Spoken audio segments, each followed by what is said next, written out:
ಮಾಡ್ತಾ ಇದ್ದೀವಿ. 8 ವರ್ಷ ನೋಡ್ತಿದ್ವಿ. ಪ್ರಧಾನಮಂತ್ರಿಗಳನ್ನು 3 ಸಾರಿ ನಮ್ಮ ಹೇಮಮಾಲಿ ಅವ್ರ ಜೊತೆ ನೋಡಿದ್ವಿ. ಮತ್ತೆ ಲೇಬರ್ ಮಿನಿಸ್ಟರ್ ನೋಡಿದ್ವಿ. ಲೇಬರ್ ಮಿನಿಸ್ಟರ್ ಬುಲ್ಡಾಣದಲ್ಲಿ ನಮ್ಮದು 2000 ದಿವಸದಿಂದ ಧರಣಿ ಸತ್ಯಾಗ್ರಹ ಮಾಡ್ತಾ ಇದ್ವಿ. ಅಲ್ಲಿ ಬಂದು ಮಾಡ್ಕೊಡ್ತೀವಿ ಹೇಳಿದ್ರು. ಸದರಿ ಇದು ಮಾಡ್ತಿದ್ವಿ ಅಷ್ಟೇ ಮೇಡಮ್. ನಮಗೆ ಬರ್ತಾ ಇರೋದು ಅಷ್ಟೇ. नमस्कार दोस्तों ईपीएस 95 पेंशनर्स के लिए बड़ी खबर आ गई है। ईपीएस 95 पेंशन भोगियों को 7,500 प्लस डीए लोकसभा से बड़ा ऐलान किया गया है।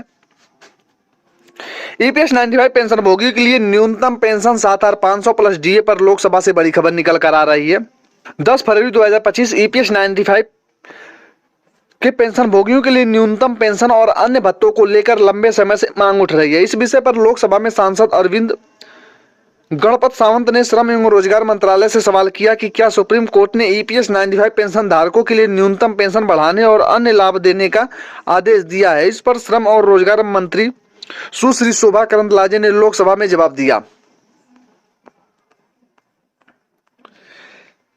सुप्रीम कोर्ट का आदेश था कि सरकार के अनुसार सुप्रीम कोर्ट ने ईपीएस 95 पेंशन धारकों को न्यूनतम पेंशन और अन्य भत्तों का लाभ देने के संबंध में कोई आदेश पारित नहीं किया। क्या सरकार कोई आदेश जारी किया? सरकार ने स्पष्ट किया कि सुप्रीम कोर्ट द्वारा कोई आदेश नहीं दिए जाने के कारण ईपीएस 95 पेंशन धारकों के लिए न्यूनतम पेंशन या अन्य लाभों को लागू करने के लिए कोई सरकारी आदेश जारी नहीं किया गया। ईपीएस 95 पेंशन धारकों की संख्या, चूंकि सरकार के अनुसार इस संबंध में कोई आदेश नहीं है, इसीलिए लाभवंत पेंशन भोगियों की संख्या का प्रश्न ही नहीं उठता। सुप्रीम कोर्ट के आदेश के क्रियान्वयन पर संदेह, न्यूनतम पेंशन या अन्य लाभों को लागू करने के लिए सुप्रीम कोर्ट का कोई आदेश नहीं है तो उसके क्रियान्वयन का सवाल ही नहीं उठता। ईपीएफओ अधिकारियों पर अदालत की अवमानना का आरोप। सांसद सावंत ने जनता चाहा तो कि ईपीएफओ के अधिकारियों द्वारा सुप्रीम कोर्ट के आदेश का पालन न करना अवमानना माना जा सकता है। इस पर सरकार का जवाब था, चूंकि सुप्रीम कोर्ट ने ऐसा कोई आदेश दिया ही नहीं, इसीलिए अवमानना का मामला ही नहीं बनता। ईपीएस 95 पेंशन भोगियों की प्रमुख मांगे क्या थी? न्यूनतम पेंशन को 7,500 प्रति माह किया जाए, पेंशन के साथ महंगाई भत्ता डीए आदि दिया जाए, ईपीएस 95 पेंशन भोगियों को सरकारी सुविधाओं का लाभ मिले, उच्चतम न्यायालय के पूर्व आदेशों को सही ढंग से पालन किया जाए। क्या ईपीएस 95 पेंशन धारकों को कोई राहत मिलेगी?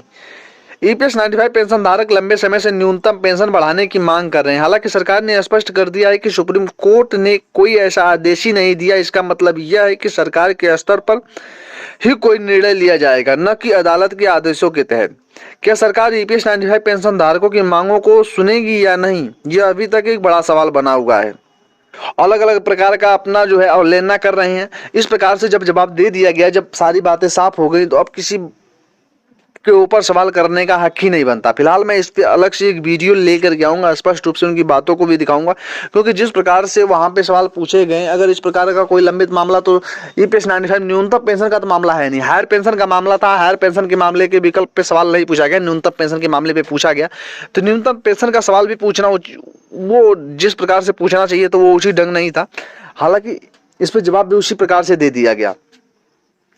अब ये देखना होगा कि ईपीएस 95 पेंशन धारक इसके बाद क्या रणनीति अपनाते हैं और किस प्रकार से सरकार को अलग तरह से आईना दिखाने का काम करते हैं। फिलहाल दोस्तों, इस प्रकार की जैसे कोई नई खबर आती है आप लोगों के चैनल के माध्यम से दी जाएगी। मिलते हैं नई वीडियो में, तब तक के लिए थैंक यू।